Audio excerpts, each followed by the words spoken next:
ডিসেম্বরের মধ্যে যারা নির্বাচন চাচ্ছে তারা রাষ্ট্রকে অস্থিতিশীল করছে মন্তব্য করে জাতীয় নাগরিক পার্টির মুখ্য সমন্বয়ক নাসির উদ্দিন পাটোয়ারি বলেছেন, এই ধরনের হুমকি তরুণরা মেনে নেবে না। রাজধানীর গুলশান একটি কনভেনশন হলে জাতীয় নাগরিক পার্টি ঢাকা মহানগর উত্তর আয়োজিত মৌলিক সংস্কার এবং আগামী রাজনীতি শীর্ষক কর্মশালায় তিনি কথা বলেন। মৌলিক সংস্কারের আগে নির্বাচনে গেলে দেশ গভীর সংকটের দিকে যাবে, তা তরুণরা হতে দেবে না বলেও হুঁশিয়ারি করেন তিনি। এ সময় ক্ষমতার লোভে বেহুশ হয়ে থাকা রাজনৈতিক দলকে হুঁশে ফেরার আহ্বান জানান তিনি। বলেন, সংবিধান পরিবর্তন না করতে পারলে ফ্যাসিবাদী ব্যবস্থার পরিবর্তন সম্ভব হবে না।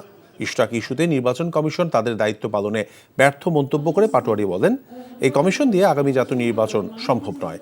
তাই দুই একজন নয়, পুরো কমিশন পরিবর্তনের দাবি তোলেন এনসিপি নেতা। সেই জায়গাতে রেখে যদি আমরা ভোট করে ফেলি তাহলে গভর্নমেন্ট এসেছে, মানে আমাদের এই যে জায়গা